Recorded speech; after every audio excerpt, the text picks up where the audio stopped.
Masya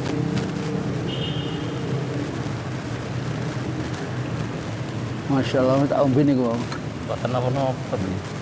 Niki rada digedekne malah saged nggih. Kula nek suarane nganu soalnya. Serah. Nggih. Cek. Bel hadirin, assalamualaikum warahmatullahi wabarakatuh. Innal hamdalillah nahmaduhu wa nasta'inuhu wa nastaghfiruh wa na'udzu billahi min shururi anfusina wa min sayyiati a'malina may yahdihillahu fala mudhillalah wa may yudlilhu fala hadiyalah. Allahumma shalli wa sallim ala sayyidina Muhammadin Rasulillah ibnu Abdillah alladzi la nabiyya ba'dah. Qala ta'ala bi kitabil karim, a'udzu billahi minasyaitonir rajim. Qalu subhanaka la ilma lana illa ma 'allamtana innaka antal alimul hakim. Wa qala a'udzu billahi minasyaitonir rajim. Yarfa'illahu alladziina amanu minkum walladziina utul ilma darajat. Wa qala an-nabiy sallallahu alaihi wasallam man salaka tariqan yaltamisu bi ilman sahalallahu lahu tariqan ilal jannah. Sadaqallahul adzim wa sadaqan nabiyul karim. Hadirin kaum muslimin, Bapak Ibu jamaah yang dirahmati Allah taala, puji syukur kita haturkan kehadirat Allah. Mudah-mudahan seluruh rangkaian ibadah kita selalu diterima, diridhoi oleh Allah Subhanahu wa taala, dapat menghantarkan nanti saatnya kita kembali ke hadiratnya, mati dalam keadaan husnul khotimah. Salawat salam kita aturkan kepada baginda junjungan kita, panutan kita, Nabi Agung Muhammad sallallahu alaihi wasallam yang sudah banyak memberikan uswah kepada kita. Mudah-mudahan kita bisa mengamalkan sebaik-baiknya sesuai kemampuan kita. Kita lanjutkan hadirin, kita taklim kita dalam waktu yang amat sangat singkat ini. Kita masuk bab baru, bab fadlul ju' niku lapar. Ini lek wong sakniki angel nggih. Awak dene ketik lapar. Agek tas mangan mari bakso ngoten nggih. Enten tahu campur sik doyan ade. Sik wareg enten apa malih liyane goreng-gorengan yo disikat ya. Jadi wong bukan hanya di kita, di tempat atau orang-orang lain juga sama nggih. Zaman sekarang bahkan kalau makan tuh yang inginnya yang enak-enak, yang jarang ditemukan. Kalau ada model baru, jenis baru, masya Allah. Sekarang ini musimnya duren, di mana-mana WA, nggih, sing dimasukno duren, orang berebut duren, masya Allah. Ini tidak pernah dicontohkan oleh Nabi, bahwa Nabi menganjurkan untuk apa? Tidak makan sebelum kenyang, sebelum lapar, dan segera berhenti olehnya makan itu sebelum kenyang betul. Makanya ada babu fadlul ju', keutamaan, bukan berarti tidak boleh lapar, tapi orang lapar itu bukan berarti tidak boleh kenyang, tapi lapar itu punya fadilah, keutamaan. Kemudian wa khusunah, dan sederhana. Sederhana dalam segala hal makanan. Nabi bukan berarti tidak bisa hadirin beli yang mahal gitu, bukan tidak bisa. Sahabat, apalagi sahabat, Nabi itu sederhana, mengajarkan sederhana. Seperti kemarin kita sampaikan itu, ketika beliau bangun tidur, punggungnya ngecap bekas tikar karena sederhananya tempat tidurnya. Nabi bisa beli yang mahal, yang bagus bisa. Terbukti ketika beliau menikahi Siti Khadijah, salah seorang istrinya beliau. Ini belum istri yang lain, padahal istrinya kan banyak. Khadijah itu hadirin mas kawinnya anggite piro? Onta hadirin sebanyak 40 ekor, ada yang mengatakan 60 ekor wallahu alam. Sitok piro? Ade tuku sitok lho ra iso. Yang ngomong belum bisa tapi nyatanya sampai sekarang ya belum terbukti gitu. Beli satu sapi saja repot awak dewi. Nabi loh 40 ekor saja coba berapa? Ini onta. Ya bisa kalau memang dibutuhkan beliau mahal pun bisa, banyak pun bisa. Kemudian hadirin istrinya Nabi itu bukan hanya 1-2 orang, lebih dari 10 orang, wakilah 12 orang. Semuanya diberi rumah satu-satu coba. Awake dhewe lho kei bojo sitok, omah sitok ayo ngono kuwi ae. Nabi rolas coba.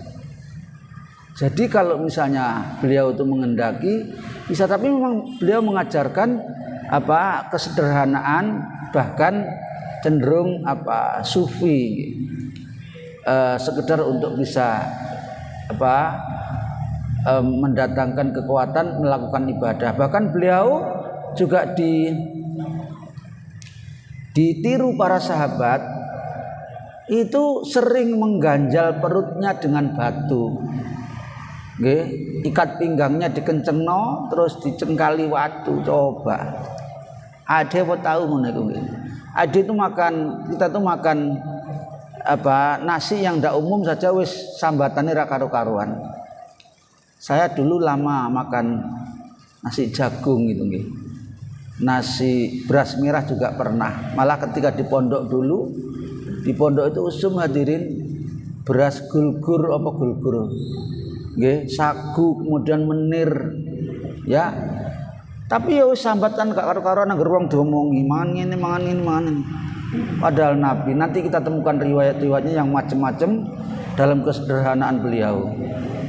Hadirin yang dirahmati Allah, seperti bab-bab yang lain, ini di bab keutamaan lapar juga didahului dengan ayat-ayat Al-Qur'an. Di antaranya ini.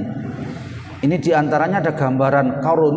Qarun itu orang yang selalu bermegah-megahan, bermewah-mewahan, memang kaya beliau. Sebuah ayat di dalam surat Maryam 59 sampai 60 Allah taala berfirman, "Fa khalafa mim ba'di khalfun adaa'u shalat wattaba'u syahwat fa sawfa yulaqauna ghayyan."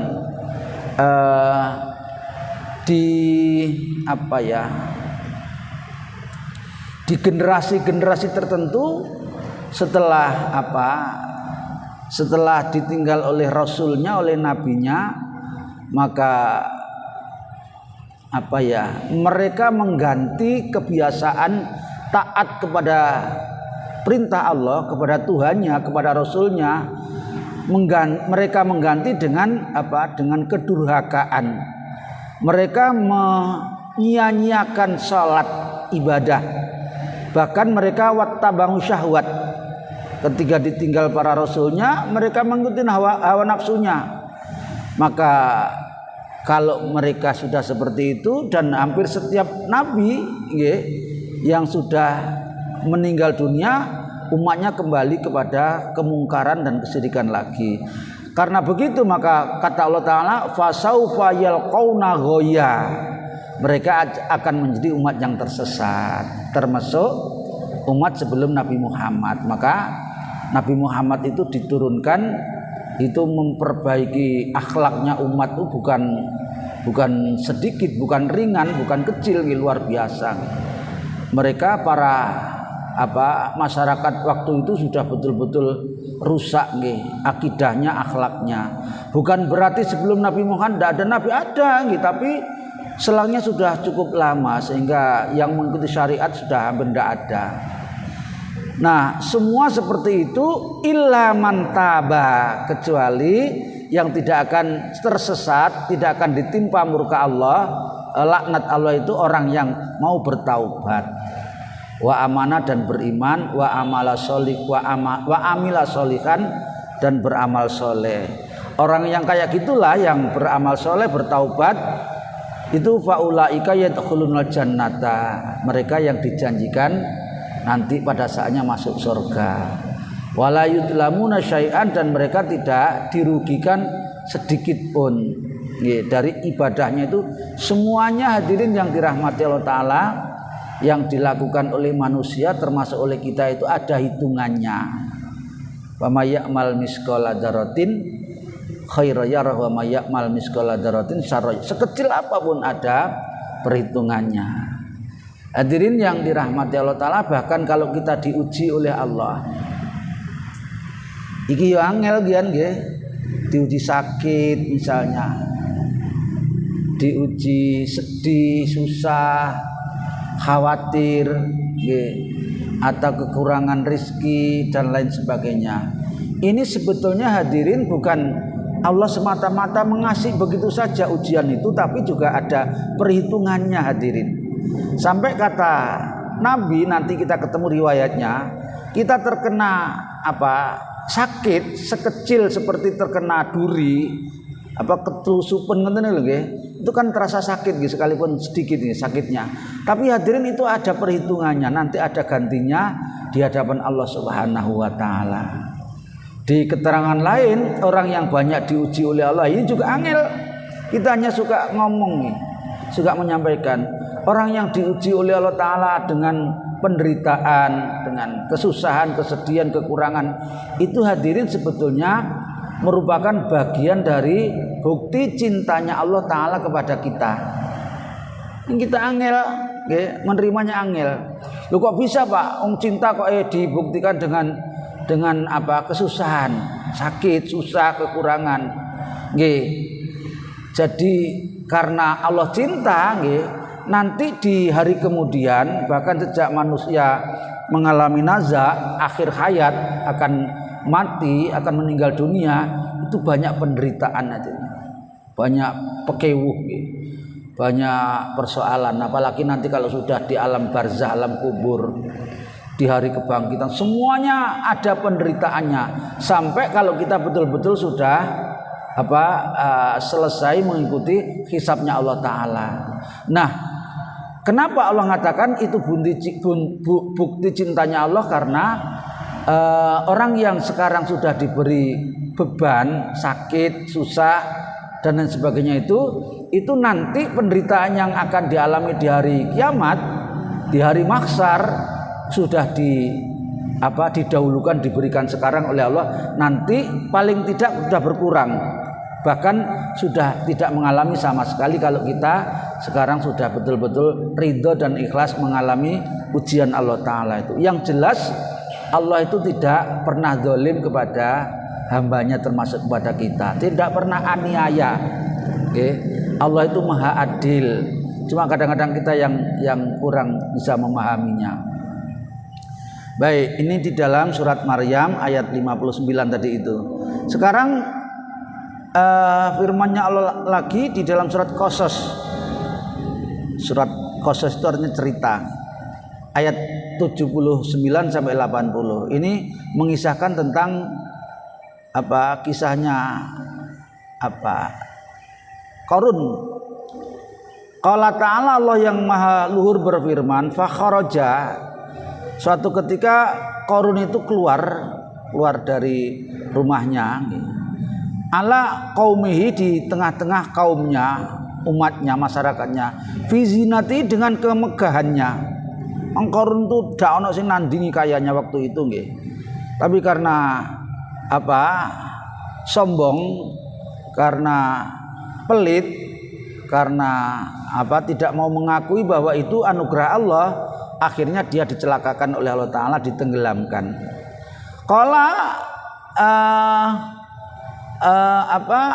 Orang-orang yang kagum sama Qarun itu berkata, yuriduna hayatad dunya, yaitu orang-orang yang tergiur dengan kehidupan dunia. Melihat Qarun itu berkata, ya laita lana mislama utia Qarun. Ya Allah, ndahneo ya kalau saya itu diberikan kekayaan seperti kekayaan yang diberikan oleh Allah kepada Qarun. Ini orang yang tidak punya ilmu, orang yang taat, orang tidak kuat imannya, orang yang kehidupannya melihat kepada materi, itu ngomong kayak gitu. Dhanio ya kalau saya diberikan kekayaan seperti Qarun. Ladu haddin adim, Qarun itu mempunyai keberuntungan yang besar katanya orang-orang yang tergiur dengan kehidupan Qarun. Tapi bagi orang-orang yang punya ilmu, yang beriman, yang beramal soleh, dia berkata, waqala alladziina utul ilma, orang-orang yang punya ilmu, yang tidak mudah terpengaruh dengan kehidupan dunia, mengatakan dia, wailakum, celakalah kamu. Sawabullahi, bahwasanya pahalanya Allah itu khairun liman amana wa amila sholihan. Orang kalau beriman beramal soleh, sekalipun tidak mewah seperti Qarun, itulah orang yang akan mendapatkan keberuntungan, kebahagiaan dan kemewahan nanti di hari akhirat. Ini orang-orang yang punya ilmu, yang punya iman, tidak mudah terpengaruh oleh apa yang disandang oleh Qarun. Qarun ini orang yang masya Allah dan kayanya. Sebuah keterangan menerangkan gudangnya itu ada di mana-mana, akeh banget sakit sugih gudang, hartanya wis sulit ngitung, sampai anak kuncinya, jadi gembok itulah anak kunci nggih. Kuncinya itu bukan gemboknya, kuncinya itu kalau dikumpulkan semuanya dimuat di satu kuda itu tidak kuat hadirin. Sapiro nggih. Ini sakit akeh, gudangnya sakit banyaknya. Jadi sakit banyaknya sampai dimuat kuda itu tidak kuat. Ini anak kuncinya, belum gemboknya, belum isinya. Nah, sayang karena dia congkak, karena dia sombong, tidak mau mengakui bahwa itu anugerah Allah. Dia mengatakan semua itu karena ilmunya, karena kepandaiannya, karena usahanya semata. Maka Qarun dihukum oleh Allah Ta'ala, ditenggelamkan di dalam perut bumi beserta dengan seluruh kekayaannya, masuk di telan bumi hadirin, ya sembuh hilang. Cuma orang sekarang nemu apa nang jero bumi ngoten kan, terus ngomongnya ini hartanya Qarun, harta Qarun. Dan Allah alam ya. Inilah yang diceritakan oleh Allah di dalam surat Qasas ayat 79-80, dan ini tidak boleh ditiru nggih. Kita harus meniru orang yang punya ilmu ini tadi, yang punya amal soleh, yang punya iman. Kemudian firman-Nya Allah lagi di dalam surat Takasur, summalatus aluna yauma idzin anin naim. Seluruh kekayaan manusia termasuk yang kita miliki itu nggih, sekecil apapun nanti latus aluna akan diminta pertanggungjawaban oleh Allah yauma idzin anin naim, dari kenikmatan yang kita alami. Jadi ibu bapak punya apa saja nggih, aja seneng-seneng dulu, nanti ada kisah nggih.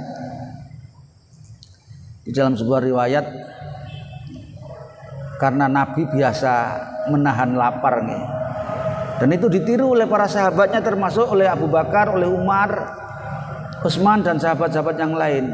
Suatu ketika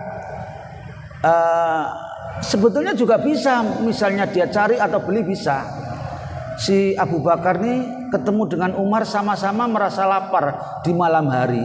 Dia keluar mungkin ya di jalanan atau di apa. Delalah kersane Gusti Allah, ketemu dengan Rasulullah, nanti ketemu kita riwayatnya itu. Ketemu riwayatnya. Kemudian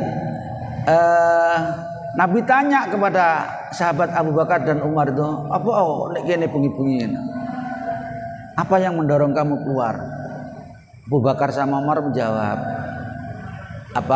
sedang lapar wahai Rasul, sedang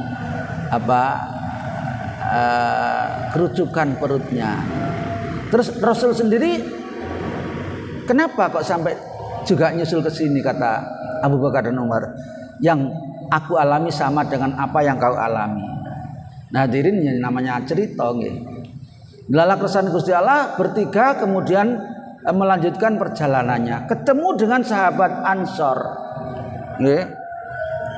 Sahabat Ansor ini orang yang cukup memiliki materi yang cukup nggih. Nah, ketiga orang Nabi, Abu Bakar dan Umar ini ketemu dengan sahabat Ansor ini. Senangnya luar biasa sahabat Ansor ini.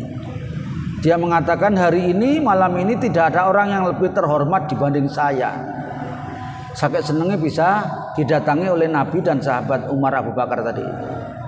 Maka hadirin yang dirahmati Allah Ta'ala, sahabat Ansor ini sudah nangkep Rasul itu biasanya belum makan.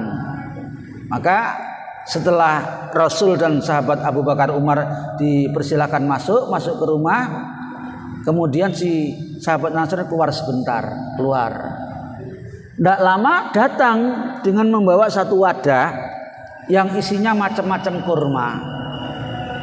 Ada kurma segar, rutop itu loh. Ada kurma masak, kurma kering. Dan oleh beliau carikan minuman air susu onta itu. Susu onta atau susu kambing. Maka ketiga orang ini dipersilakan untuk menikmati.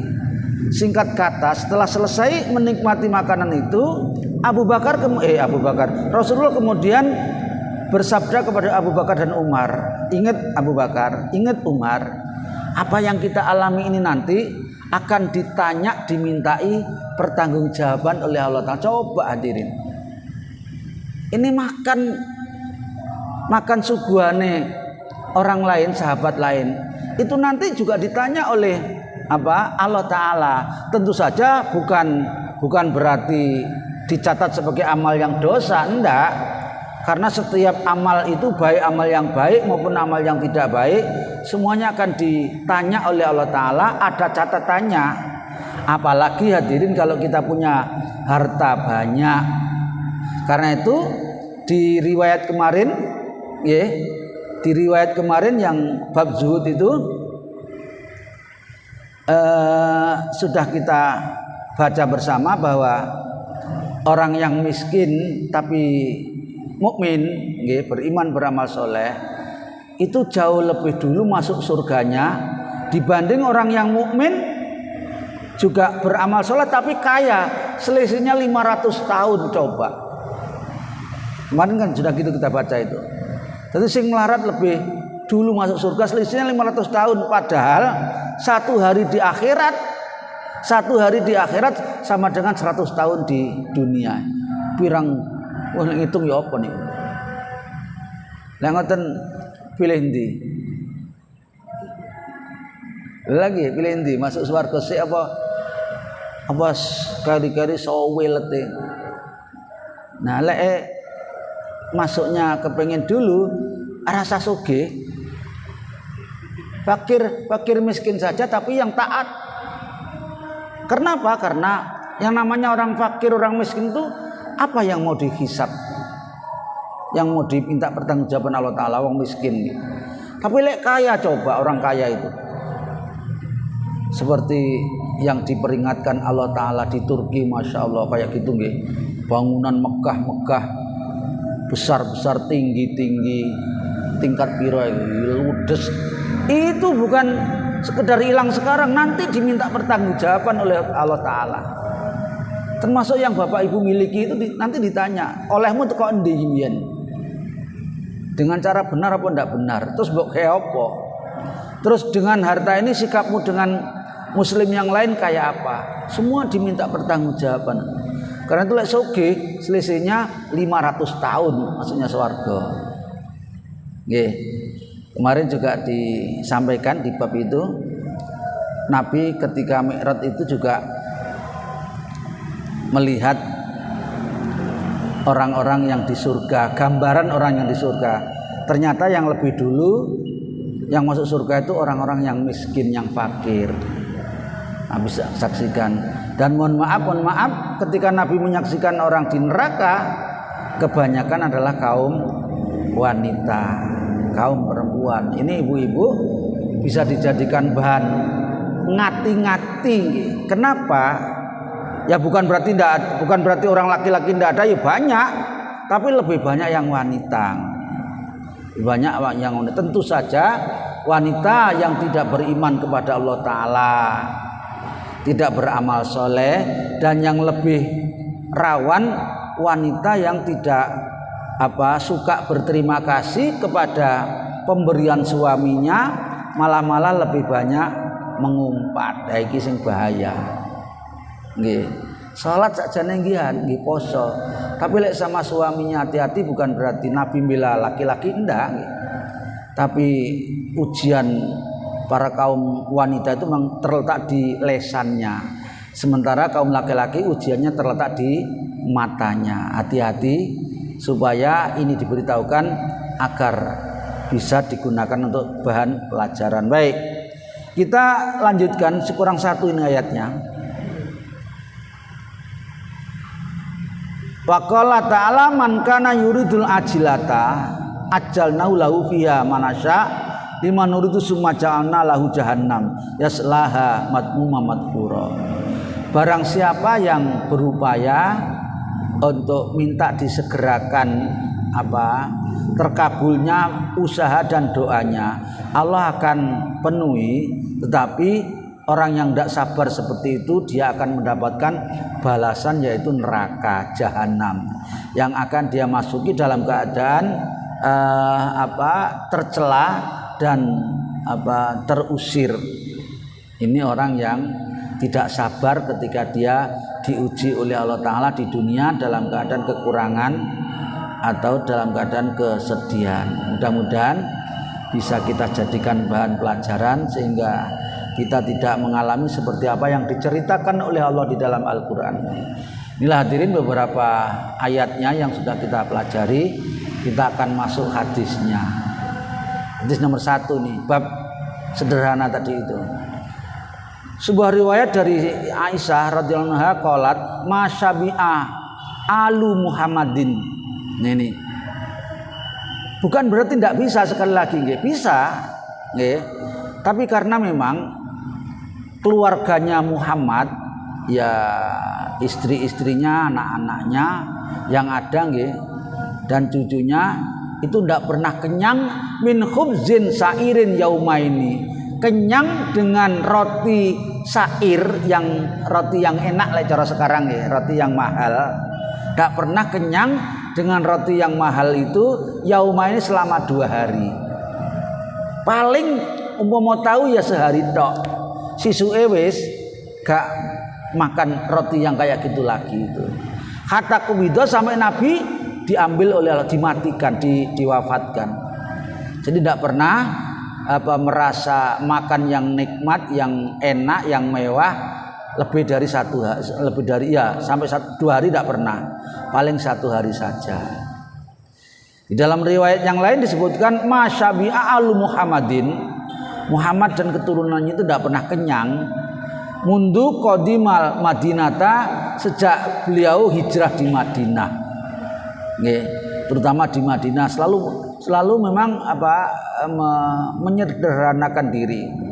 Minto amil burri, dari makanan yang berupa gandum, salasa layalin sampai jangkep 3 hari. Mangan gandum gak sampai 3 dino. Tibaan yang berturut-turut hatta kubido. Ya pernah 3 hari tapi tidak berurut-urut. Sehari sekarang, terus sehari lagi nanti, beberapa hari kemudian, terus begitu. Jadi sampai 3 dino berturut-turut makan yang enak dan kenyang tidak pernah. Ini bukan berarti Nabi tidak bisa, bukan berarti sahabat tidak bisa, cuma memang beliau suka menyederhanakan diri, melaparkan diri supaya tidak mudah dipengaruhi oleh hawa nafsu. Karena orang yang kenyang itu banyak negatifnya nggih. Di antaranya adalah ngantuk. Kenyang ngantuk. Nek wis ngantuk ibadah rasa-rasa apa meneh maca Quran. Terus kalau sudah kenyang mudah dikuasai oleh hawa nafsu. Nggih. Suka ngikuti hawa nafsu, tidak suka mengikuti arahan nasihat agama. Supaya sak kena dhewe, enake menyia-nyiakan waktu, lago, ngobrol, terus namimah, ghibah dan seterusnya. Karena perut yang selalu kenyang seperti itu. Hatinya keras. Wan Urwah an Aisyah, dari Aisyah ini, annaha kanat taqulu wallahi yabna ukhti, kata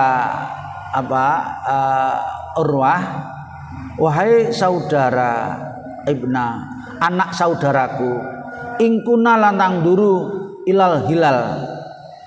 Sesungguhnya aku sering memperhatikan bulan muda, tanggal muda maksudnya. Tanggal muda lek pegawai lek bayaran. Ini kalau zamannya Nabi tidak ada orang bayaran. Saya suka memperhatikan tanggal muda sampai sumal hilal, sampai tanggal muda lagi, sumal hilal, sampai tanggal muda lagi, salasa ahilatin sampai 3 wulan. Tanggal muda terus tua, entek muda lagi, muda tua, entek sampai ping 3 bulan. Fi syahraini wa ma ukida fi abiyati Rasulullah sallam narun qultu ya khalla. Tidak pernah terjadi di dapurnya istri para rasul itu api yang menyala untuk memasak makanan-makanan yang baik, yang bagus, yang halus, yang diayak. Nggih. Pamakana ya yu'isukum. Terus kata Aisyah tadi tanya, terus bagaimana caranya kamu makan gandum, makan tepung, makan syair itu kalau ndak punya ayaan, ndak ada ayaan? Qalat, dia menjawab al aswadani, yaitu dengan menggunakan 2 makanan hitam. Maksudnya makanan hitam itu adalah at-tamru wal ma'. Cukup selalu makan kurma dan minum air saja. Illa annau qad kana li Rasulullah sallam jironun minal ansor, kecuali saat ada Nabi itu sering diantar oleh sahabat Ansor. Diantar apa? Diantar dengan wakanan lahum mana ikhun, diantar air susu minum, air minum susu. Karena tetangganya Nabi banyak yang memiliki hewan perahan. Wakanu yursiluna, kemudian tetangga Nabi yang memiliki hewan perah ini suka mengantar kepada Nabi. Ini kalau Nabi pas giliri di rumahnya istrinya itu suka diantari seperti itu. Min albania, yaitu diantari dari beberapa susunya. Wayaskina, kemudian kami bersama-sama turut meminumnya. Jadi hadirin, ini gambaran kehidupan Rasulullah dan keluarganya dan anak turunnya itu memang suka melatih diri untuk bersederhana. Hadirin yang dirahmati Allah Ta'ala, nanti kita ketemu riwayatnya. Nabi itu kalau banyak yang ngantar, banyak yang ngantar. Nabi sebetulnya juga bisa, tapi banyak yang ingin memberi kepada Nabi. Kalau Rasul dan keluarganya diberi sedekah atau diberi jatah zakat, Nabi terima, tetapi Nabi dan para keluarganya tidak mau memakannya. Beliau bagikan lagi terutama kepada kaum sufah. Sufah bukan sufi, sufah itu orang yang terlantar. Dulu sudah kita bahas, orang yang tidak punya keluarga, tidak punya suami atau tidak punya istri, tidak punya anak, gak punya omah, hidupnya pindah-pindah, kebanyakan tinggal di masjid-masjid. Kemarin sudah kita bahas ini. Pakaiannya yang melekat di badan toh. Lah Nabi kalau mendapat sedekah atau zakat, beliau kasihkan kepada orang ahli sufah ini. Baru nanti kalau banyak lebih lagi beliau berikan kepada sahabat. Jadi Nabi tidak mau memakan sedekah sama memakan zakat. Tapi hadiah sama sedekah sicil ya. Hadiah ini biasanya diberikan karena misalnya prestasi, karena anak jadi juara, opo kono kasih hadiah. Ini hadiah. Lain dengan sedekah yang diberikan sukarela. Karena satu atau lain hal, maka Nabi juga sering menerima. Kalau hadiah, beliau juga berikan kepada orang lain, tapi beliau mau mengambil, mau memakannya untuk kalau hadiah.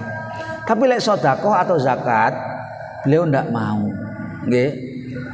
Dan ada kisahnya juga nanti, suatu ketika cucunya beliau itu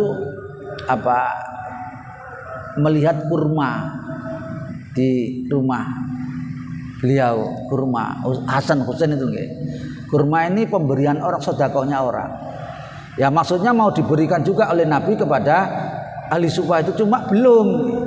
Tiba isi cucunya ini Hasan atau Husain ini mendahului ngambil satu kemudian dimasukkan mulutnya untuk dimakan.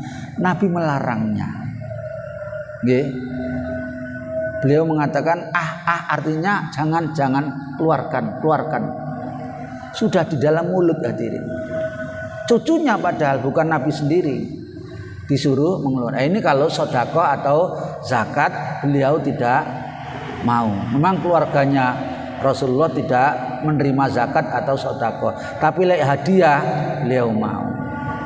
Baik, seenten nggih uktene. Satu lagi nomor 3, wa an Abi Sa'id al-Maqburi an Abi Hurairah radhiyallahu anhu marra biqaumin baina aidihim. Suatu ketika Sa'id al-Maqburi ini adalah melintasi atau melewati satu kaum baina aidihim yang di depannya itu satun musliyatun, ada hidangan. Yang di hidangan itu ada daging bakarnya, daging kambing bakar.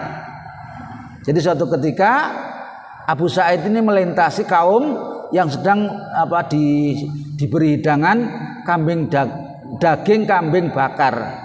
Fada'auhu lah, rupanya orang kaum ini memanggil ayakula untuk makan. Maka waqala, dan berkatalah dia, kharaja meninggal Rasulullah SAW minat dunya wala yasba min khubzi sa'iri. Ketika Abu Sa'id dan teman-temannya ini diajak makan bersama-sama itu sebetulnya juga mau nggih. Tapi kemudian beliau ingat dengan Rasulullah bahwa Rasul itu sampai meninggal dunia nggih, perut Nabi itu tidak pernah kenyang dari makanan yang enak, termasuk dari roti yang mahal dan terbuat dari syair, apalagi makanan-makanan yang Nabi juga pernah hadirin. Nabi itu di dalam keterangan kesukaannya adalah nek bahasane dhewe ceker, tapi bukan cekernya ayam. Sukanya Nabi gitu malah. Apa jenenge? Kakinya kambing, kikil napa teracak? Kikil nggih. Itu Nabi sukanya malah. Jadi kalau yang dagingnya segala macam ini konon seperti itu. Karena itu makanan kesukaan Nabi. Kalau membuat makanan dari kaki kambing atau kikil tadi itu, perbanyaklah kuahnya. Nggih. Nanti lek sudah siap dimakan, kalau bisa tetangga dikasih sama cekernya, sama teracaknya, kok teracak, sama kikilnya. Kalau enggak, minimal kasih kuahnya. Jadi Nabi kalau sekali-kali makan agak enak gitu, dia tidak mau lupa kepada tetangganya, pesen supaya diberikan. Dan ini kebiasaan yang dilakukan oleh Siti Khadijah. Waktunya habis, mudah-mudahan sedikit ini dapat kita gunakan untuk bahan pelajaran, bisa kita amalkan sehingga kita termasuk orang yang zuhud, yang tidak mengutamakan hidup duniawi. Dan mudah-mudahan lantaran itu kita termasuk orang yang nanti pada akhirnya tergolong umatnya Rasulullah sallallahu alaihi wasallam. Subhanakallahumma wa bihamdika asyhadu an la ilaha illa anta astaghfiruka wa atubu ilaik. Wassalamualaikum warahmatullahi wabarakatuh.